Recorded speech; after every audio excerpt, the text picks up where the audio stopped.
कमला जी कौन आए हैं अपने अहमदाबाद वाले? सहनावतु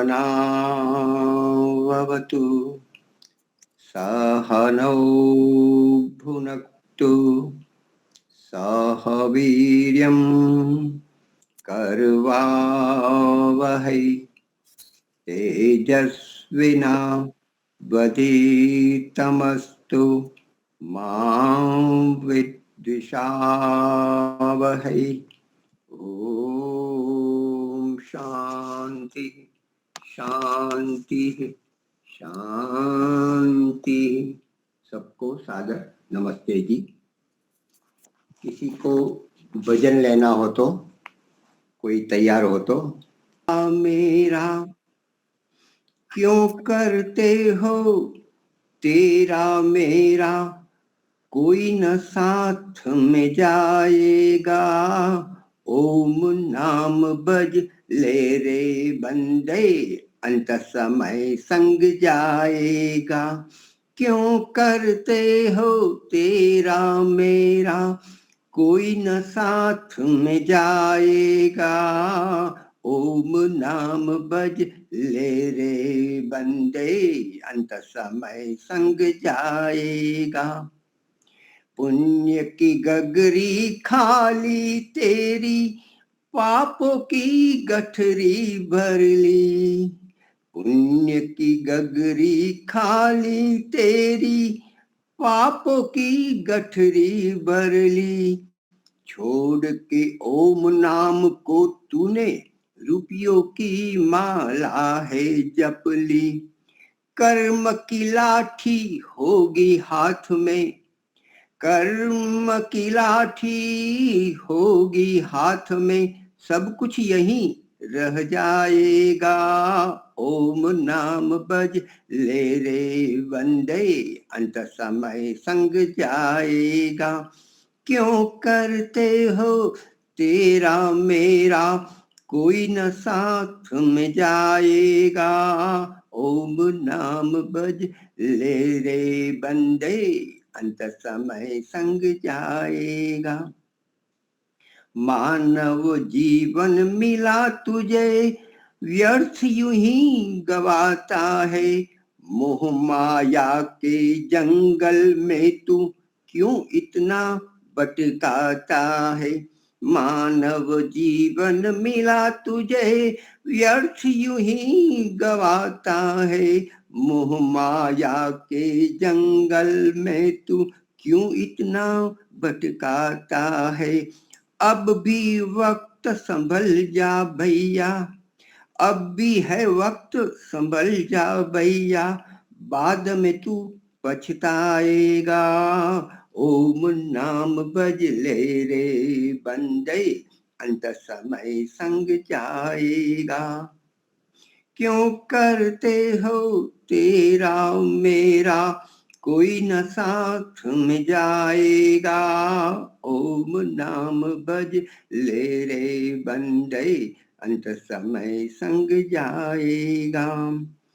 भाई बंधु कुटुंब कबीला, सब में उलझे रहते हो। ओम नाम आधार जीवन का, उससे ही दूर रहते हो। भाई बंधु कुटुंब कबीला, सब में उलझे रहते हो। ओम नाम आधार जीवन का, उससे ही दूर रहते हो। साथ न देगी जब काया, भाई साथ में न देगी जब ये काया, कोई न हाथ बढ़ाएगा। ओम नाम बज ले रे बंदे, अंत समय संग जाएगा। प्राण निकलने से पहले अपने हिसाब लगाएंगे। मिलने अर्थ कोई न आता, हिस्सा नाम कराएंगे। प्राण निकलने से पहले अपने हिसाब लगाएंगे। मिलने अर्थ कोई न आता, हिस्सा नाम कराएंगे।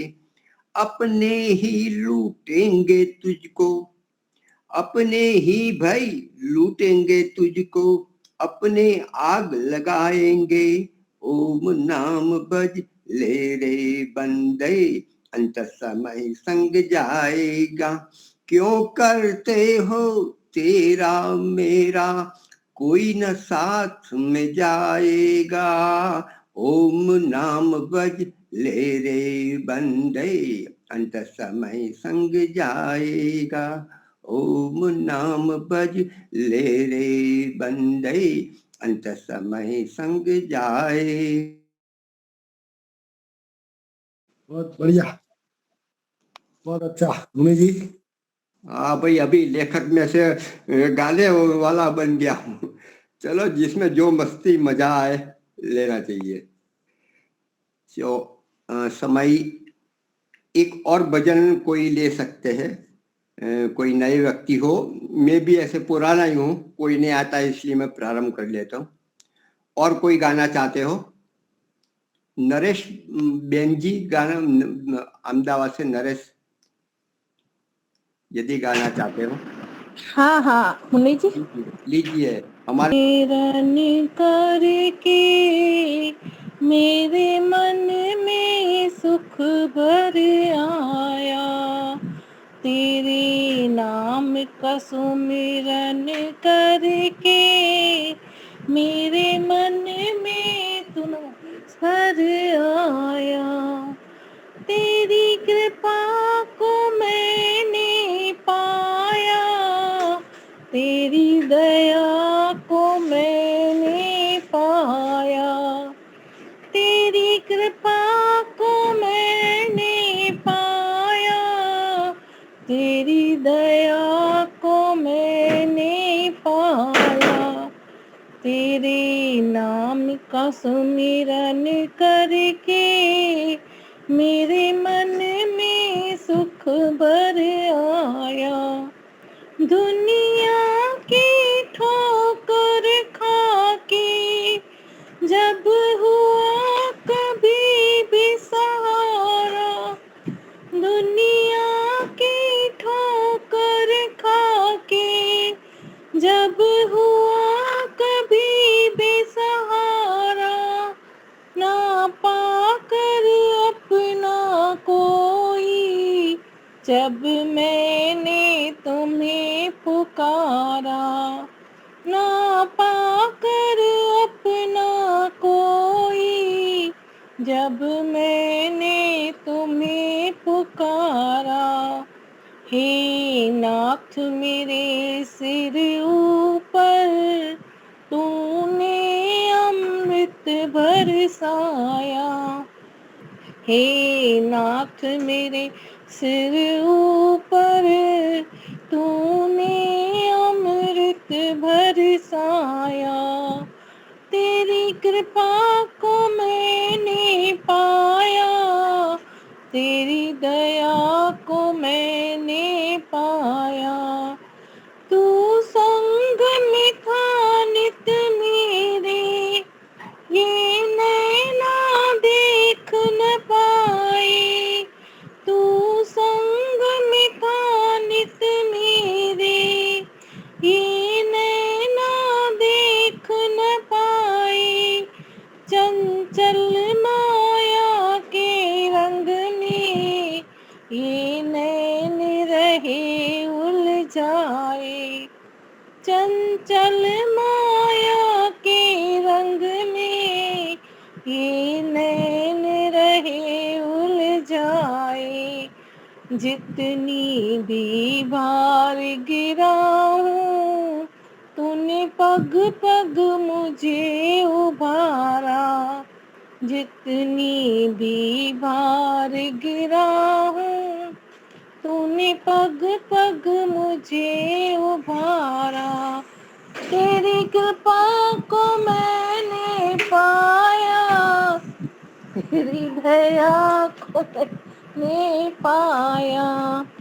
तेरे नाम का सुमिरन करके निर्लेख प्रभु जी मेरे हर रूप तुम्ही ने सवारा, तेरी शरण में आके दाता, तेरा तुझ ही को चढ़ाया, तेरी शरण में आके दाता, तेरा तुझ ही को चढ़ाया, तेरी कृपा को मैंने पाया, तेरी दया को मैंने पाया, तेरे नाम का सुमिरन करके मेरे मन में सुख भर आया, मेरे मन में सुख भर आया। ओम, धन्यवाद टाइम देने के लिए। बहुत ही सुंदर। अभी समय भी हो चुका है वक्तव्य के लिए, तो मैं स्वामी वेदामृत जी जो लखनऊ से है, तो उनसे मैं निवेदन करता हूँ आप अपना वक्तव्य प्रारंभ करें। आज स्वामी जी।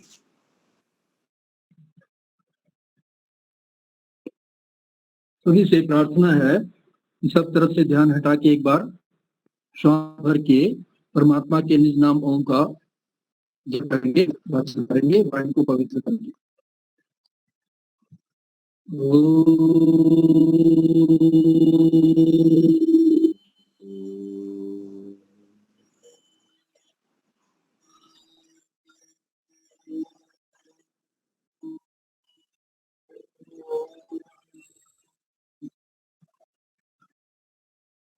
अभी जो पक्ष चल रहा, पितर पक्ष बोलते हैं। आप मुनि जी, आपकी तरफ होता है पितृपक्ष मनाते नहीं मनाते पितरपक्ष? हाँ जी, हाँ, पितर पक्ष में, हाँ, वो खिलाते, कौवा को खिलाते खीर आदि, ये होता है, सभी जगह होता है।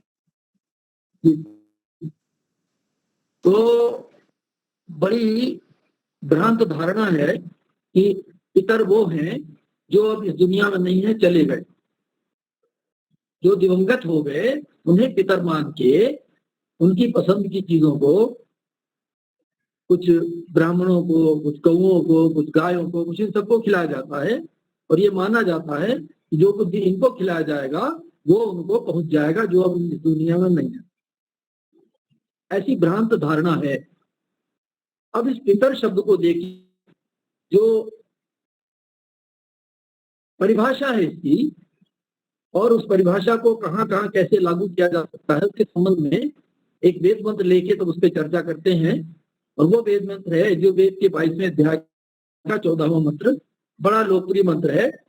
तभी अगर ये विद्यार्थी हैं उनको काफी कुछ परिचित होंगे इस वेद मंत्र से। तो पहले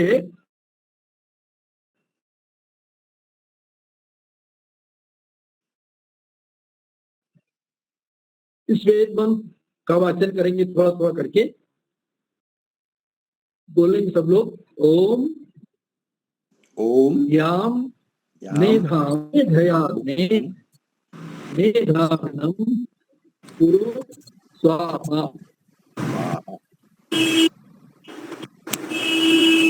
इस मंत्र में जो कई पद हैं उन पदों को ध्यान देंगे कि उनका क्या अर्थ है, कैसे, किस निहितार्थ क्या है।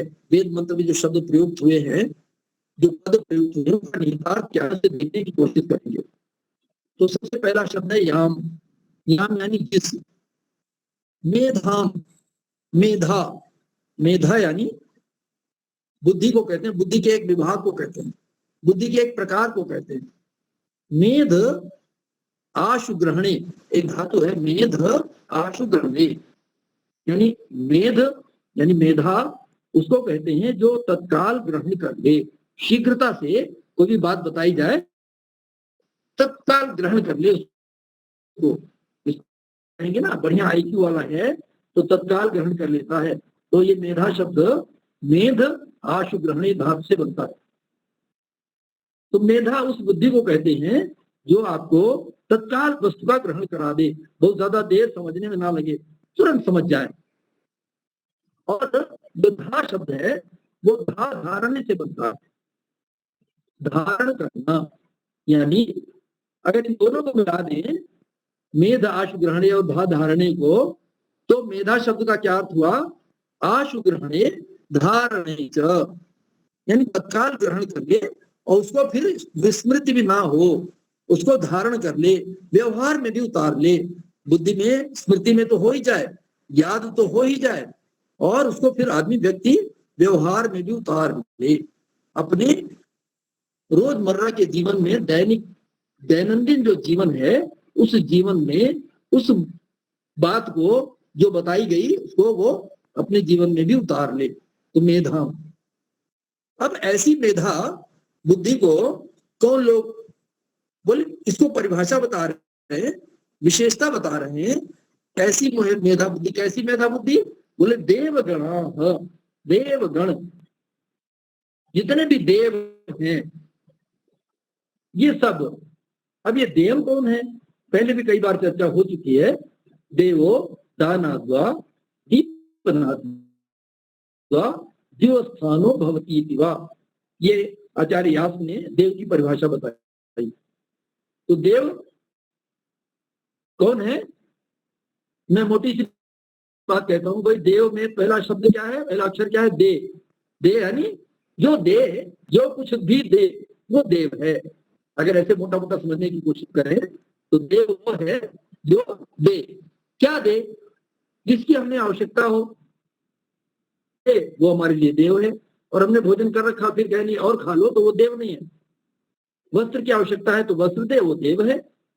ऐसे ही जो भी जिस चीज की आवश्यकता हमें है, जिस वस्तु की, पदार्थ की, या जिस विद्या की, जिस परामर्श की, जिस सहायता की, जहां जहां आवश्यकता हो, वो जो कुछ भी है वो है देव। तो देवगणा यानी देवगण, ऐसा जो देने वाले। अच्छा, देव की एक बहुत परिभाषा, बड़ी सुंदर परिभाषा बताई गई। ऋषि ने लिखा कि जो धातु है वो है दीभु। दीभु क्रीड़ा, विजिगीषा, व्यवहार, द्युति, स्तुति, मोद, मद, स्वप्न, कांति, गतिषु। 10 प्रकार की बात बताई, 10 अर्थ इसके बताए देव धातु से, जिससे देव बनता है। तो क्रीड़ा यानी किसी को खेल में सिखा माध्यम से सम्मिलित होने की शक्ति, परस्पर संग्रहण की शक्ति, एक दूसरे के आवाज प्रति। कट रहा है, थोड़ा आवाज कट रहा है, थोड़ा हाँ, थोड़ा नीचे बोलते हैं। अब ये थोड़ा तो ऊपर आप रखिए। हाँ, नेटवर्किंग है, रखिए। इंटरनेट है, उसमें थोड़ी बहुत तो कमियां रहती हैं। अब कुछ ठीक आ रही? अब आवाज ठीक आ रही? हाँ जी, हाँ जी। तो मैं देव की बात कर रहा था। तो क्रीड़ा यानी खेल, खेल में सिखा दे। और फिर विजिगीषा यानी जीतने की इच्छा। कहीं भी कोई भी प्रकरण हो, कहीं भी कोई कंपटीशन हो, कोई संग्राम हो, कहीं कोई चर्चा हो रही हो, तो होने की इच्छा तो उस देव में होती भी है। और भी जो कोई शिष्य है, कोई साथी हैं, कोई सुनने वाले हैं, उनमें भी वो जीतने की इच्छा जगा देता है। तो ऐसे लोग ना तो जीवन के किसी संग्राम में कंपटीशन हो रहा है या कहीं भी कोई बात हो रही है, उसमें वो विजयी होते हैं।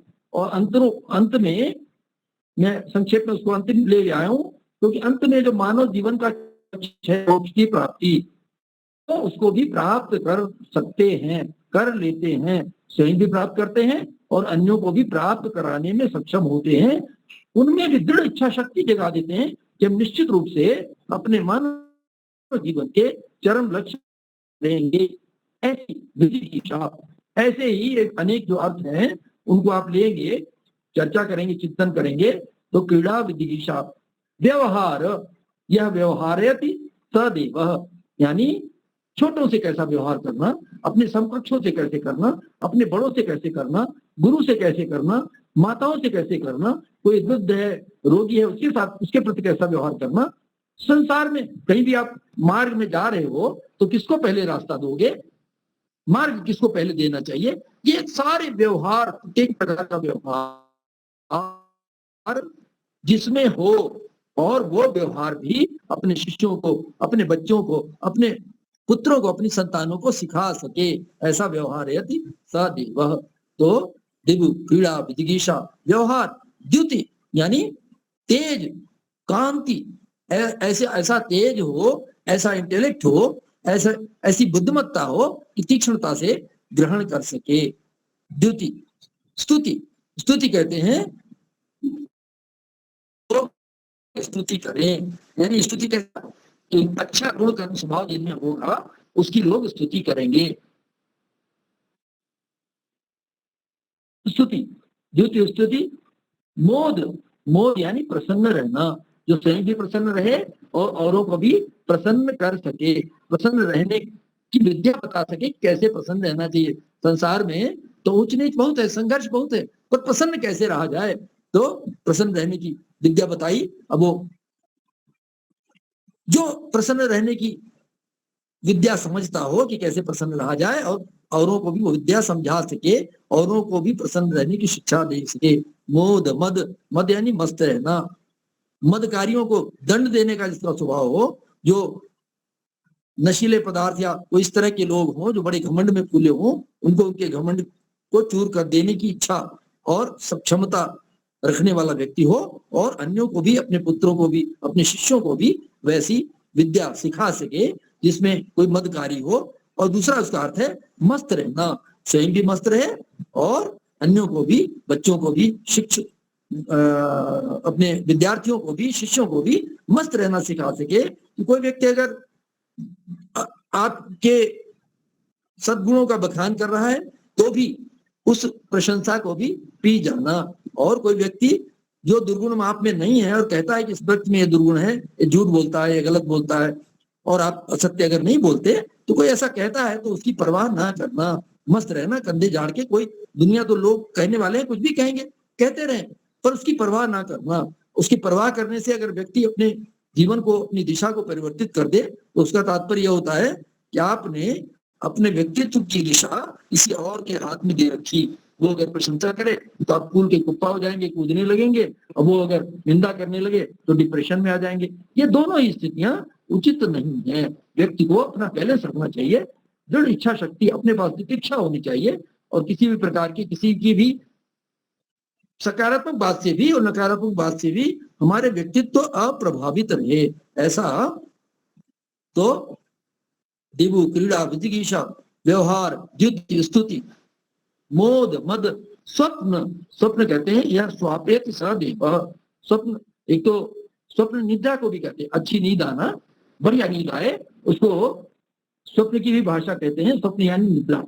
और दूसरी बात है स्वप्न देखना, यानी अपना लक्ष्य निर्धारित करना, अपना ऊंचा लक्ष्य निर्धारित करना।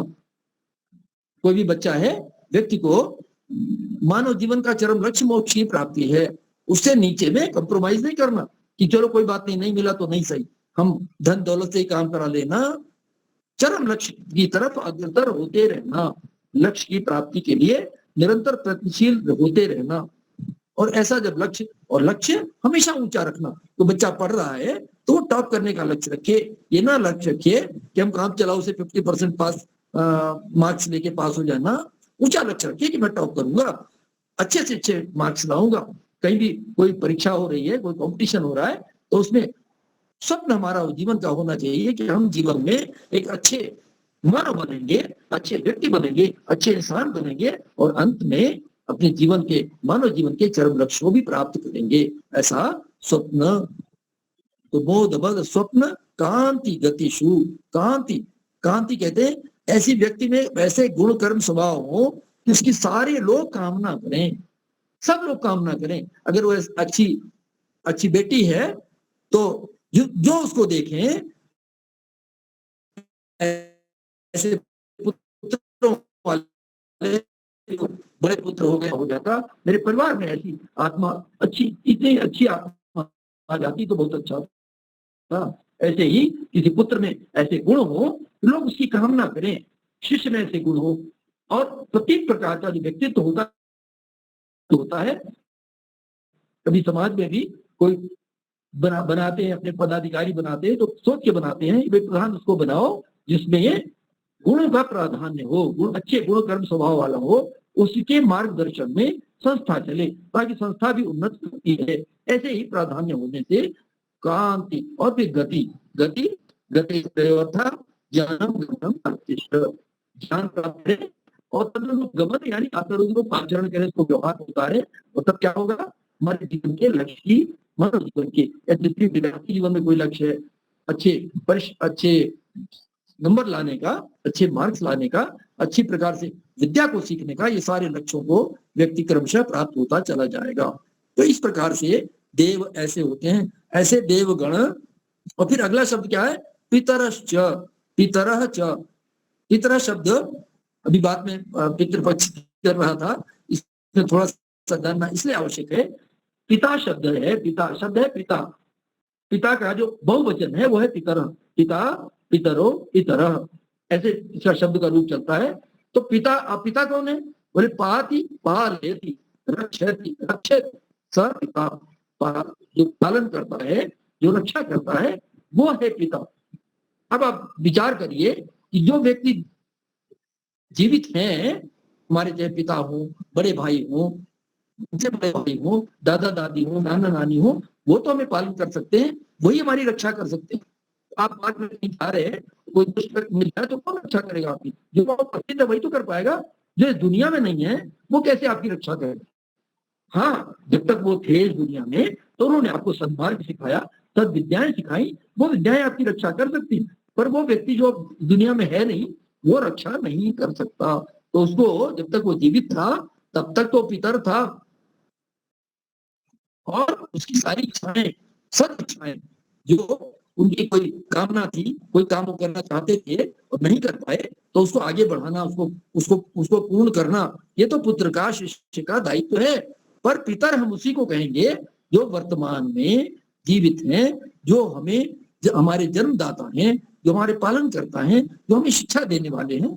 इस तरह से पितर शब्द ऐसे आना चाहिए। तो पितरश्च उपासते, अब देखिए ना, इससे भी उपासते की बात है कि जो जिसको चाहते हैं, इसके समीप आना चाहते हैं, अपने समीप, अपने व्यक्तित्व में जिन गुणों को, जिस विद्या को लाना चाहते हैं, कौन, पितर। तो पितर कौन हुआ, जो जीवित है, जो वर्तमान में है, वो पितर हुए। जो अब रहे नहीं, जब तक वो थे तब तक वो लाए इन विद्या को, इस मेधा बुद्धि को अपने व्यक्तित्व में लाए, अपने बच्चों में भी समाहित करवाया, तो वो तब तक थे। अब पितर की परिभाषा अगर बहुत लोगों से पूछे तो वाल्मीकि रामायण में कहा गया कि 3 पितर होते, ज्येष्ठो भ्राता पितरश्चैव यह च विद्याम प्रयच्छति। जो बड़ा भाई है उसको भी पिता का दर्जा दिया गया, पिता की श्रेणी दी गई, पिता की मान्यता दी गई, वो भी पिता है। पिता का तो वो पितर है ना, तो जितने पिता हो सकते हैं वो सब पितर हैं। तो यहाँ क्या कहा गया, बड़ा भाई और पिता जो जिसने हमको जन्म दिया, और जो विद्याम प्रयच्छति, जो विद्या दे रहा है यानी गुरु आचार्य, वो पिता हुआ।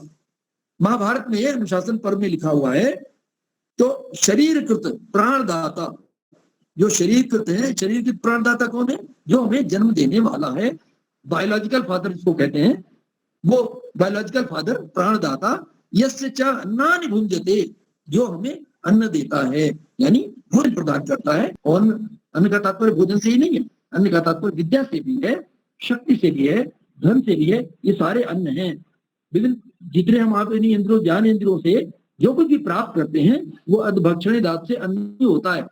हम कोई चीज, कोई वस्तु अपने नेत्रों से देख रहे हैं तो वो भी अन्न है। अगर हम अच्छा अन्न खाएंगे, अच्छी चीजों को देखेंगे तो हमारी बुद्धि अच्छी होगी। अगर हम गंदे बलकर फिल्मी गीत देख रहे हैं, कोई पिक्चर देख रहे हैं इस तरह की, तो वो जाके हमारे मन में अच्छी वृत्ति नहीं पैदा करेगी, उस तरह की चंचल वृत्ति, उस तरह की रजोगुण और तमोगुण वाली वृत्तियां पैदा करेंगी, तो वो भी हमारा अन्न है। तो इस तरह से प्राणदाता जो अन्न देते हैं वो शरीरकृत प्राणदाता और अन्नानि भुंजते। इस तरह से जो जिसने गर्भाधान करके जो बायोलॉजिकल फादर है, वो जो हमारे प्राणों को देने वाला है, प्राणों की रक्षा करने वाला है वो, और जो अन्न दे रहा है वो, ऐसे ये 3 प्रकार के पिता होते हैं। तो इस प्रकार से पिता है।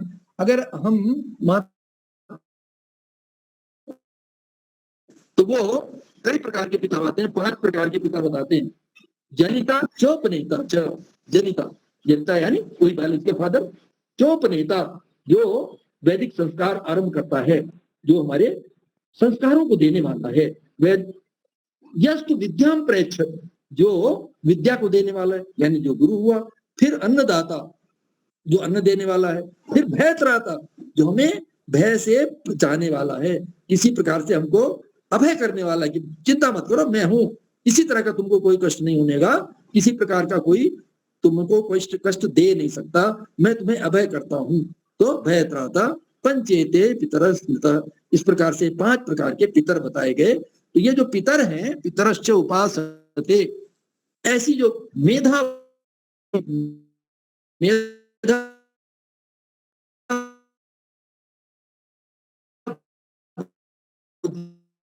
है, जिसको मेधा बुद्धि को दया माम मुझे अद्य आज ही मेधया अग्ने, हे अग्ने, हे परमपिता परमात्मा, तुम ही से सबको बुद्धि और शक्ति और ये जीवन और जितने भी करण हैं, बाह्य करण और अंतःकरण, जो कुछ भी साधन मिलते हैं, संसार की सारी परिस्थितियां मिलती हैं, वो सब जो मिलते हैं वो हे अग्नि, हे ज्ञान स्वरूप अग्नि, हे पिता परमात्मा ने स्वप्रकाश, आप स्वयं विद्या प्रकाशक हो, वेद ज्ञान के द्वारा विद्या देने वाले हो, हे अग्नि, तम तया मेधा, उस मेधा बुद्धि के द्वारा, हे मेधा, हे अग्नि, तया मेधया माम अद्य, मुझे आज ही मेधाविनं कुरु, मेधावी बना दो, ऐसी कृपा कर दो कि मैं भी मेधावी हो जाऊं, ऐसी मेधा हो जाए मेरे पास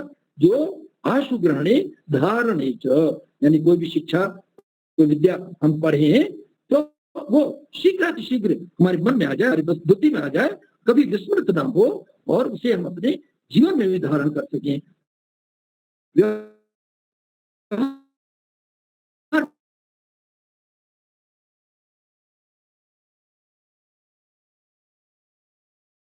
में भी धारण कर सके, और ऐसा अगर हो सके तो हे प्रभु कृपा करो, कितनी कृपा करो कि ऐसी मेधा बुद्धि मुझे हो, क्योंकि जितना विलंब होता जाएगा, अगर ऐसी मेधा बुद्धि हमें नहीं आएगी तो तब तक हमारे जो जीवन का एक क्षण है व्यर्थ होता चला जाएगा। और फिर अंत में इस मंत्र का भाग है स्वाहा मेधाविनं कुरु स्वाहा, स्वाहा शब्द इस वेद मंत्र का भाग है। कई बार हम वेद मंत्रों से आहुतियां देते हैं यज्ञ में, जब आर्य समाजों में या विभिन्न प्रकार के यज्ञ होते हैं तो उसमें आहुतियां देते हैं ना, तो वेद मंत्र बोल के और फिर स्वाहा करके और कुछ आहुति देते हैं। तो यहाँ स्वाहा शब्द इस वेद मंत्र का भाग है। अब स्वाहा के कितने अर्थ होते हैं इसको आप थोड़ा सा देखें कि स्वाहा का तात्पर्य हुआ क्या। स्वाहा कृपया, जो स्वाहा शब्द है, उस स्वाहा शब्द के कई तात्पर्य होते हैं। यज्ञाग्नि में आहुति देने का भी तात्पर्य है, पर उतना ही नहीं है।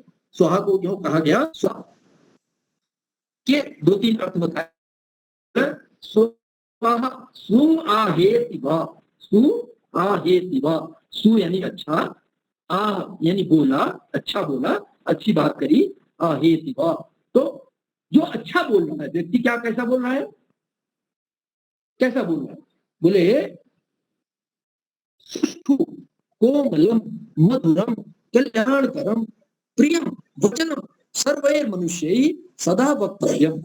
सुष्ठु यानी मधुर, ऐसी हो जो सु हो, सु यानी अच्छी से अच्छी, सब अपने लिए भी अच्छी और सभी के लिए भी अच्छी, ऐसी सुष्ठु मधुरम, मधुर भाषी हो, मधुर कल्याणकरम प्रियम वचनम सर्वैर मनुष्यै सदा वक्तव्यम।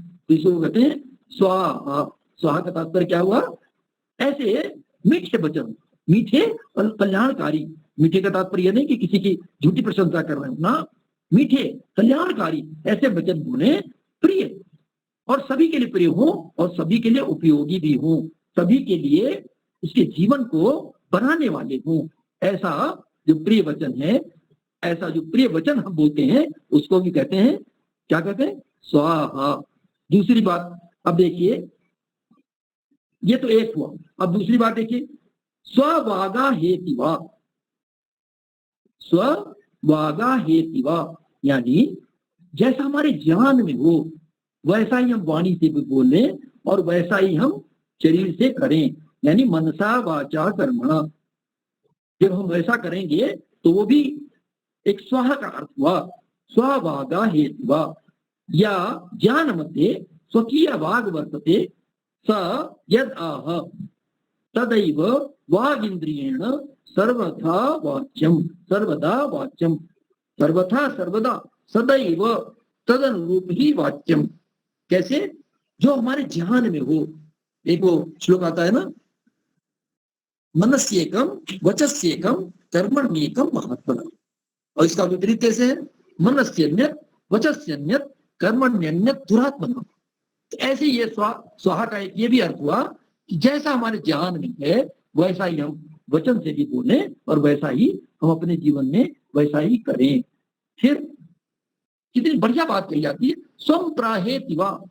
स्वाहा का एक अर्थ हुआ स्वम प्राहेतिवा, यानी अपनी ही चीज को अपना कहें। ऐसा ना हो कि किसी अन्य का कोई पदार्थ हो, किसी अन्य की कोई वस्तु हो और उसे भी हम अपना कहने लगे, ये झूठ है। सत्य ये है कि केवल अपनी वस्तु को अपना कहें। स्वम स्वकीयम पदार्थम प्रत्येव स्वत्वम वाच्य न पर पदार्थम। किसी और की वस्तु को, किसी अन्य की वस्तु को अपना कह के स्वयं को भी और अन्यों को भी धोखा ना दें, अपनी वस्तु को अपना कहें। और फिर अंतरिक्षा का स्वहतम हवे जुहोति वा, यानी जो हम स्वाहा करके आहुति में डाल रहे, यानी ऐसे पदार्थ सुगंधिम पुष्टिवर्धनम जो कि सुगंधि प्रदान करें, मिष्ट हो पुष्ट हो, जो हमको आरोग्य प्रदान करें, कृमिनाशक ऐसे अच्छे पदार्थों को जब हम अपने यज्ञाग्नि में डालते हैं तो वो भी एक सुष्ठु रीत्या संस्कृत्य सच्चे प्रकार से शुद्ध करके साफ करके, ये नहीं कि भवन सामग्री बाजार से लिया वैसे डाल दिया ना, उसको सुखा के देख के कहीं कोई चीज गलत तो नहीं पड़ी हुई है, ठीक करके स्वच्छ करके उस पदार्थ को हम अच्छी प्रकार से संस्कृत करके ठीक करके और तब हम उसे यज्ञाग्नि को समर्पित करेंगे, स्वाहा करेंगे। ऐसा स्वाहा, तो इसको भी हम स्वाहा कहते हैं। तो अब क्या बात हुई, देखिए आपने इस वेद मंत्र के एक एक शब्द को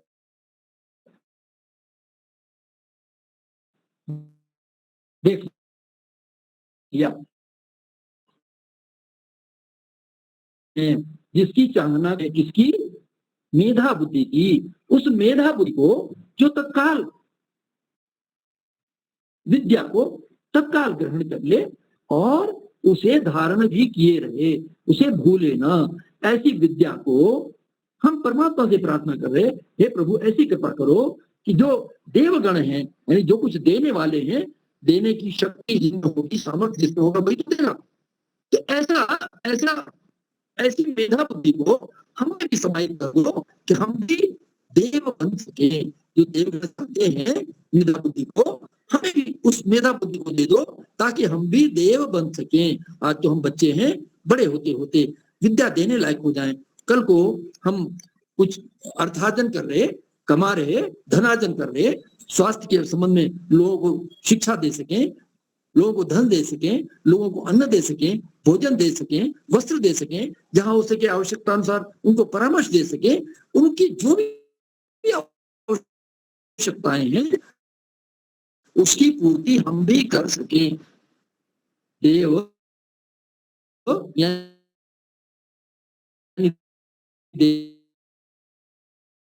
देने वाला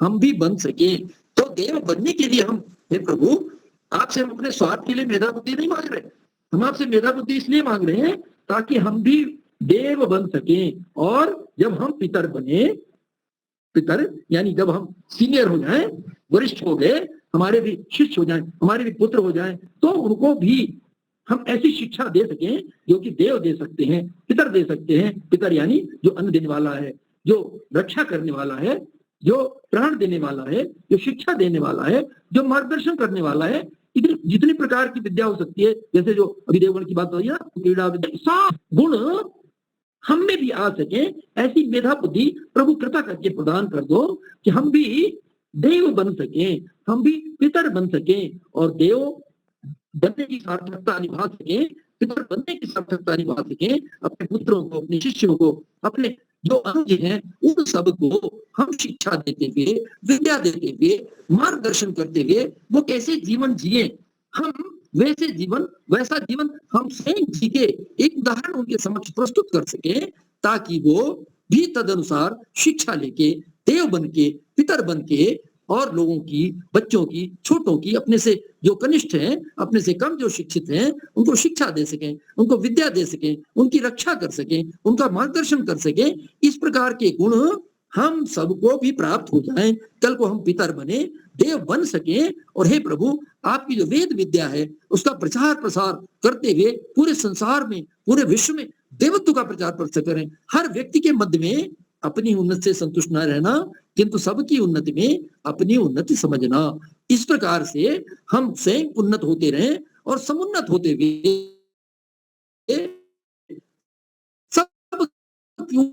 सबको उन्नत करते हुए, अगर की कोई कमी हो, कोई त्रुटि हो, कोई अज्ञान हो, कोई अशक्ति हो, भौतिक रूप से भी, शारीरिक रूप से भी शक्ति उनको दे सकें, मानसिक शक्ति भी दे सकें, उनको हम प्राणायाम से, अभ्यास से, एक्सरसाइज से, भोजन से, अच्छे प्रकार से ड्राई फ्रूट से, दूध से और भी शक्तिवर्धक जितने भी पदार्थ हैं, फल फूल मेवा से हम भी संपृक्त रहें और अपने बच्चों को भी, अपने शिष्यों को भी, अपने जो हमारे साथ के लोग हैं, परिवार के लोग हैं, सबको उससे संतृप्त करते हुए मनसा वाचा कर्म उनको भी शक्तिशाली बनाते हुए शरीर से भी शक्तिशाली बनाए, ताकि किसी की भी वो सहायता कर सके, किसी की भी रक्षा कर सके। यहाँ रक्षा के भाव है, बिना रक्षा किए हमारे शरीर में अशक्ति हो, हमारा शरीर कमजोर हो, तो हम किसी भी बलशाली व्यक्ति कोई अन्याय कर रहा हो तो उससे किसी भी कृष्णकाय व्यक्ति की रक्षा नहीं कर सकते हैं। इसलिए हमारे मन में भी ये ऐसी भावना चाहिए, मन में भी तीव्र भावना हो कि हम किसी को भी, कहीं भी कोई व्यक्ति प्रताड़ित हो रहा हो तो उसका उत्तरायण कर सकें, उसकी रक्षा कर सकें, उसको प्रत्येक प्रकार से विद्या शिक्षा देके, शिक्षित करके, प्रशिक्षित करके, उसके जीवन में सद्गुणों का आधान करके उसको स्वयं रक्षा के योग्य बना सके। और जब तक वो रक्षा के योग्य नहीं है तब तक हम स्वयं उसकी रक्षा कर सकें, और रक्षा करते करते, सिखाते हुए, समझाते हुए, उसमें बुद्धि, उसके जीवन में बुद्धि का और वात्सल्य का, शक्ति का, आत्मविश्वास का, दृढ़ इच्छा शक्ति का, जीतने की इच्छा का, विधि की इच्छा का ऐसा आदान प्रदान, ऐसा आधान करा सके, ऐसे धारण करा सके, हम भी अपने जीवन में ऐसे ही धारण करें और सब में भी उसी प्रकार का आधान धारण करा सके। तो जब ऐसी धारण करना चाहते हैं तो प्रभु ऐसी कृपा करो कि तुम इस प्रकार की मेधा बुद्धि को हमें शीघ्रातिशीघ्र, यानी आज और अभी तत्काल दे दो, ताकि हमारा प्रत्येक क्षण उस मेधा बुद्धि का सदुपयोग करके स्वयं भी उन्नत समुन्नत हो सके और अपने छोटों को, अपने से जो पीछे हैं, हमारे साथ हैं, जो हमारे अनुज हैं या शिष्य हैं या पुत्र हैं, पुत्री हैं, शिष्य शिष्याएं हैं, उनको भी तदन रूप हम समुन्नत करके, और वो भी जैसे हम बचपन से हमारे गुरुजनों ने, हमारे पिताओं ने, हमसे, हमारे बड़ों ने हमारी रक्षा की, हमको शिक्षा दी, हमको शक्ति प्रदान की, तो अब शक्तिमत्त होते हुए, बुद्धिमत्त होते हुए और प्रत्येक प्रकार से हम सामर्थ्य युक्त होते हुए अब अपने से जो छोटे हैं, अपने से जो बच्चे हैं, जो अभी उतने शक्तिमत्त नहीं है, उनको हम बुद्धि से, शरीर से, बुद्धि से, मन से और व्यवहार से, दृढ़ इच्छा शक्ति से समृद्ध कर सके। हे पिता, ऐसी कृपा करो कि वो मेधा बुद्धि तया माम हमें आज ही अभी ही दे दो। और ये माम का तात्पर्य यहाँ एक से नहीं है, जैसे देवगण को, पितरों को दे रखा आपने, वैसे मुझे भी दे दो, और मैं, जो मेरे शिष्य हैं, मेरे जो बच्चे हैं, मुझसे जो छोटे हैं, कनिष्ठ हैं, उन सबको भी ये मेधा बुद्धि प्रदान कर दो, ताकि हम सब मेधाविनम कुरु, हम सब मेधावी हो जाएं। और मेधावी होके फिर करेंगे क्या?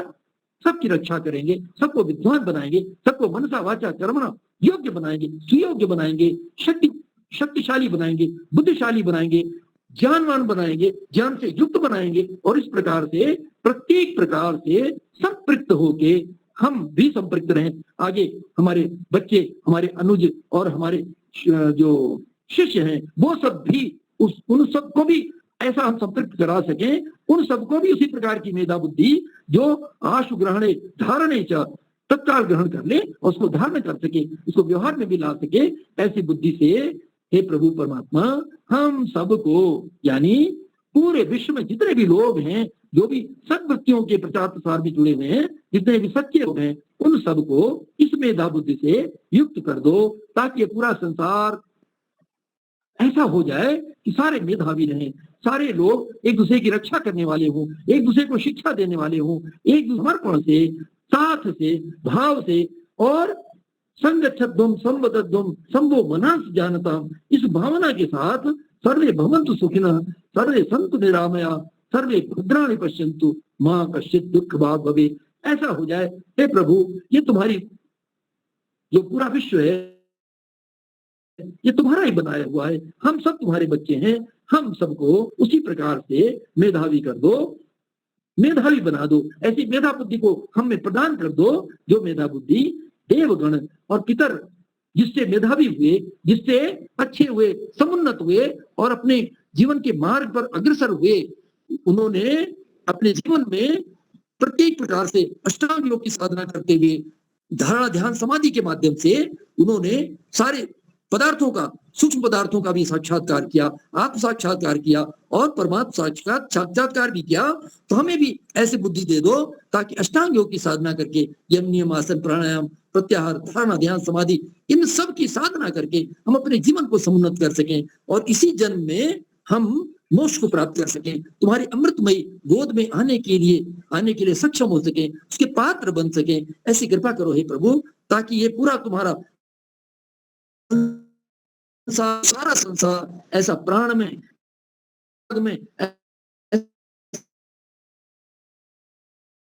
ऐसा विद्या में और सब हो जाए और सब अधिकारी बन जाए, उसके पात्र बन सके, ताकि जो सांसारिक अभ्युदय और पारमार्थिक निश्रेष दोनों की, अभ्युदय और निश्रेष दोनों की सिद्धि सारे लोग कर सकें। ऐसी कृपा करो प्रभु, कृपा करो और ऐसी मेधा बुद्धि हमें आज तत्काल दे दो, हमें भी दे दो, हमारे आगे जो बच्चे हैं, छोटे हैं, उन सबको दे दो। हमारे बड़े तो मेधा बुद्धि से थे ही, तो तभी उन्होंने वेद के, आपके द्वारा दिए हुए वेद वचनों को शुद्धि परंपरा से समझ के फिर उसके बाद उपनिषद लिखे, शास्त्र लिखे, दर्शन शास्त्र लिखे, अनेक शास्त्र ऐसे जो वेदों को सरलीकृत करके उन्होंने बनाए, हम सबको शिक्षा देने के लिए बनाए। हम भी आगे चल के जैसे हमारे पूर्वज मेधावी रहे हैं और उन्होंने अपनी मेधा से आपकी वेद विद्या को सरलीकृत करके बनाया, सीखने के लिए योग के 8 अंग बनाए, उसी प्रकार से हम भी आगे उन 8 अंगों या और भी उनसे और आगे उनके व्यवहार को कैसे हम करें, उनको अपने जीवन में कैसे उतारें, वो सारी शिक्षाएं हम में आ सकें और हम आगे अपने अनुजों को, बच्चों को और विद्यार्थियों को भी सिखा सकें और उन सबको भी ऐसी मेधा प्रदान कर दो, ऐसी कृपा कर दो प्रभु, ऐसी मेधा बुद्धि दे दो ताकि तुम्हारा ये जो संसार है पूरा सब कल्याण में हो जाए, प्रत्येक एक दूसरे के कल्याण में लगे रहे, कभी कोई एक दूसरे का अनिष्ट ना सोचे, सर्वे भवन्तु सुखिनः के भाव से। और ये मेधा बुद्धि हमें चाहिए क्यों? हमारा लक्ष्य है हिरण्वन्तो विश्वमार्यम्, हम पूरे संसार को श्रेष्ठ बनाना चाहते हैं, पूरे विश्व को श्रेष्ठ बनाना चाहते हैं। तो श्रेष्ठ तभी बनेगा ये विश्व, पहले हम जब हिरण्वन्तो स्वयं आर्यम्, जब हम स्वयं श्रेष्ठ बन सकेंगे। इस मेधा बुद्धि को दे दो प्रभु ताकि हम स्वयं श्रेष्ठ बन सकें और अपने साथियों को भी, अपने अनुगामियों को भी, अपने शिष्यों को भी, अपने बच्चों को भी, उनको भी श्रेष्ठ बना सकें और पूरे संसार को जो श्रेष्ठ बनाने का सपना है, आपका जो आदेश है वेद में हिरण्वन्तो विश्वमार्यम्, उसको सार्थक कर सकें। प्रभु कृपा करें कि वेद में ये दी गई शिक्षाएं हमको व्यवहार काल में याद रखें और तदनुरूप आचरण करके, व्यवहार करके, हमसे तत्काल ग्रहण करके, उसे धारण करके, स्मरण रख के अपने जीवन में, व्यवहार में निरंतर उतारते रहें, निरंतर आत्मनिरीक्षण करते रहें कि कहीं ऐसा तो नहीं है कि कहीं कोई किसी प्रकार की कमी आ गई, हम इस वेद में दी गई परमात्मा की शिक्षाओं को उतारने में कहीं भी कोई चूक ना करें। कभी भी प्रत्येक प्रकार से प्रत्येक दशा में सदैव सदैव प्रत्येक दशा में प्रत्येक परिस्थिति में इन सब का अनुपालन करते रहें। ऐसी कृपा करो प्रभु, ताकि हम सब तुम्हारी अमृतमय गोद में अधिकारी आने के अधिकारी बन सके। शम इति ओम। अब किसी को कोई प्रश्न हो तो कर सकते।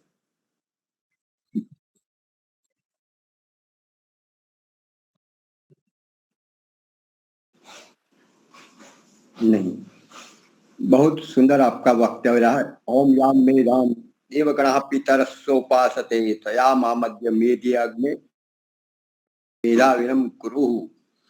तो मेधा बुद्धि मांगते हैं जो देवों के पास थे, हमारे दिव्य जो देने वाले आपने एक शब्द छोड़ दिया, स्वाहा। स्वाहा भी इस मंत्र का भाग है। हाँ जी, हाँ जी, स्वाहा शब्द इस मंत्र का भाग है, उसे आपने छोड़ दिया। हाँ, विस्तार से आपने समझा। तो हमारे देवगण और जो ऋषिगण है, पितरगण है, वो सभी ने जिस बुद्धि की मांग की उसको मिली और अपने जन्म मरण के चक्र को काट दिया, छूट गए और मोक्ष प्राप्त कर गए। ऐसे हमारे उपनिषद में कहा जाता है कि 88,000 मुक्त हुए हैं। ये महाभारत काल के समय की बात है, तो और भी अभी उसके पीछे भी हुए होंगे। तो ऐसी बुद्धि हमें दीजिए जिससे हमारा कल्याण हो, औरों का भी कल्याण हो और हम ईश्वर की ओर आगे बढ़े। आपका बहुत बहुत बढ़िया वक्तव्य। देव की भाषा विस्तार से आपने की, फिर देव क्या क्या बोलते हैं, फिर आपने स्वाहा के विषय में भी अच्छा कहा। पितरजन क्या क्या है, जो हमारे जीवित है, हमारे बड़े बुजुर्ग है, जो हमारे ज्ञान से भी विरुद्ध है, वो भी हमारे पितर है। तो वो भी बड़ी अच्छी बातें कही। खूब खूब धन्यवाद। किसी को प्रश्न पूछना हो तो पूछ सकते हैं।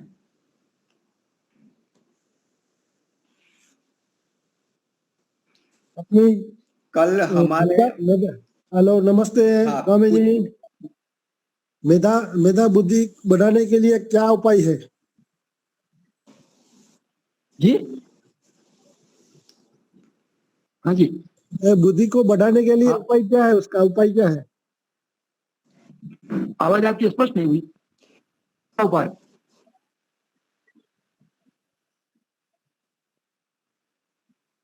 वाह, बहुत सुंदर प्रश्न है आपका। हाँ बिल्कुल, बड़ा सुंदर प्रश्न पूछा आपने।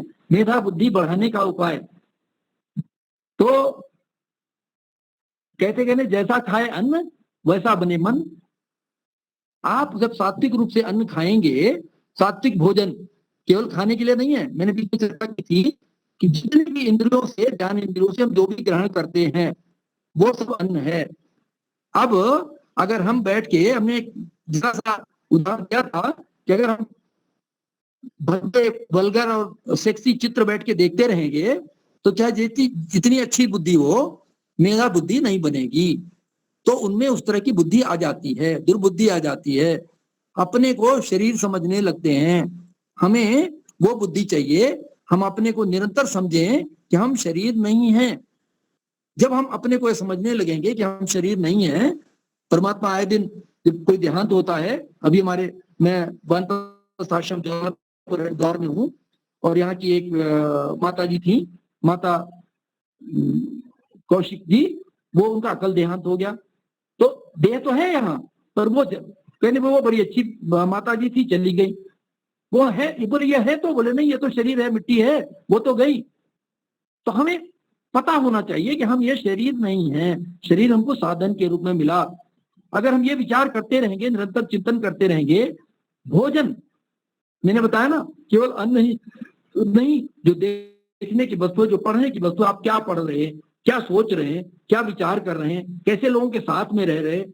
जब अपने को पवित्र बनाते रहेंगे, सर्व तरह से पवित्र बनाते रहेंगे और वेदाध्ययन करते रहेंगे, स्वाध्याय करते रहेंगे, वेद की बातों को, जैसा कि निरुक्त शास्त्र में, अन्य शास्त्रों में जो कि एक शब्द की व्याख्या समझाई गई, मैंने देखिए इस वेद में तो मैंने एक एक शब्द की व्याख्या की, कौन शब्द कैसे बना, उसका क्या अर्थ है, किस धातु से बना, कैसे। जब आप उसकी गहराई में उतरते जाएंगे, जैसे जैसे उतरते जाएंगे, स्वाध्याय करते जाएं, उतरते जाएं, तो आपकी बुद्धि मेधा बुद्धि बनती चली जाएगी। आपकी कभी क्या होता है ना, आपने कोई चीज पढ़ा और फिर विस्मृति हो जाती है, ये मेधा बुद्धि नहीं है। यहाँ मेधा का तात्पर्य क्या हुआ, आशु ग्रहणे धारणे च, यानी तत्काल ग्रहण हो जाए, कोई बात बताई जा रही है तुरंत आपको स्ट्राइक हो जाए, हाँ बिल्कुल ठीक है। ये ना कहीं मेरे समझ में नहीं आ रहा, एक बार समझाया, 2 बार समझाया, 4 बार समझाया और फिर भी समझ में ना आए, ये बुद्धि मेधा बुद्धि नहीं है।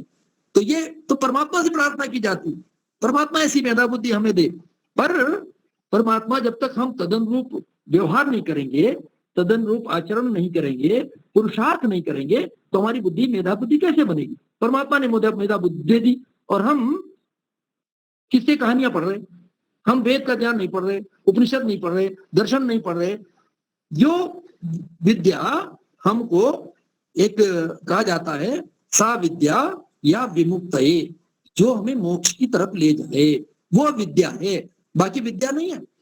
विद्याएं तो भौतिक विद्याएं भी आवश्यक है, पर एक सीमा तक, जहां तक जब आपको धनार्जन करना है तब तक भौतिक विद्याएं भी काम करेंगी, लेकिन अंत में मोक्ष तक पहुंचाने के लिए तो ये आध्यात्मिक विद्या ही काम करेगी।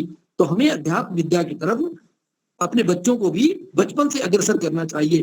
वो लोग जो अपने बच्चों को, छोटे छोटे बच्चों को उंगली पकड़ के और साथ में यज्ञशाला ले जाते हैं, आर्य समाज मंदिर ले जाते हैं, उनके बच्चे देखिए, उनके बच्चे मेधा बुद्धि के बनते हैं, क्योंकि वहां मेधा की चीज बताई जाती है, वहां वेद मंत्र बताया जाता है, वहां वेद मंत्रों की शिक्षा दी जाती है, परिभाषा बताई जाती है, कैसे कैसे हम करें वो सब बात सारी बताई जाती है। जो लोग बच्चों को छोड़ दिए हैं आयाओं के भरोसे या टीवी के भरोसे या इंटरनेट के भरोसे, बच्चों को मोबाइल पकड़ा दिया, इंटरनेट में बहुत सारी वल्गर चीजें वो देख रहे, समझ रहे हैं, सुन रहे हैं, तो उसके अनुगामी बन रहे। कई बार कई ऐसे उसमें गेम्स हैं जो उनको प्रोत्साहित करते हैं कि तुम आत्महत्या कर लो, ऐसे ऐसे कर लो, अगर ना मिले तो आत्महत्या कर लो। इस तरह की बातें जब हम